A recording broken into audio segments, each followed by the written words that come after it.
I'm going right. Good morning, everybody. So glad that you're joined us on this Tuesday morning. The time right now, 4:40. We've got Jacob Dickey. He is live, meteorologist Jacob Dickey. He's live in Water Valley. He's there to keep us informed as to when and if the snow falls. So let's get him on the line right away. Jacob, can you hear me okay? I can, Steve. We are in Water Valley right now. It's quite chilly out here. We had the cold front come through at about 3 a.m.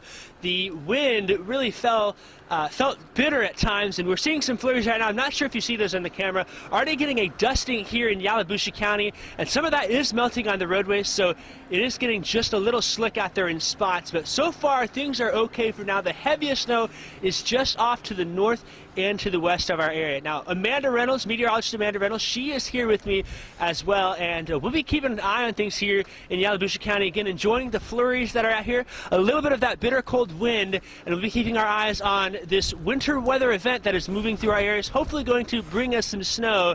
Steve, I don't know about you, but I'm really hoping that you're staying warm in there because it's a little bit chilly out here for us.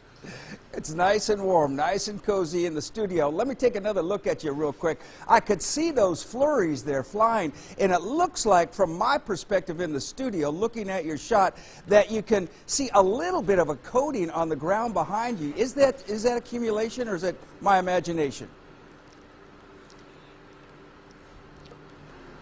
Yeah, there is some accumulation that's here. If you kind of pan back here, there is some. The roads are just a little bit warm, but we are seeing some of that. The wind is also blowing it around a little bit. We do expect areas to see perhaps maybe 1 to 2 inches in spots across our area. And we think we may get a little bit more. We had a report come out of Memphis where they had 2.5 inches of snow already. So we will definitely be watching to see if we can get some of that accumulation here in Water Valley. And I tell you what, Steve, I actually, in our car, we've got some milk, some sugar, and we have a little bit of vanilla. We're hoping that we get enough snow, maybe during the 6 o'clock hour, we can make some snow cream out here and have a little bit of a tasty dessert.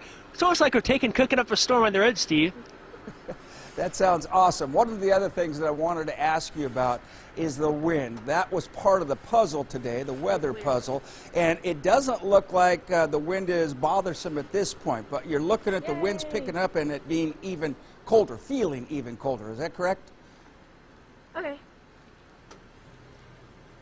Yes, the winds are out here just a bit. We're going to see those winds out of the north and the west, 10 to 15 miles an hour. So I think getting a little bit cold out here. We're going to step back in the car. I think we're coming back here at 5. The wind chills will be noticeable through the day. We'll be watching for the winds to stay out of that north and the west as that cold front comes through. And I think we'll hear more from Alex, too, on what to expect with those temperatures. So we'll send it back to you in the studio, Steve. All right, thanks so much, Jacob. You stay warm out there. We are going to get Alex's forecast right after this break. Stay with us, everybody. An interesting morning on Sunrise.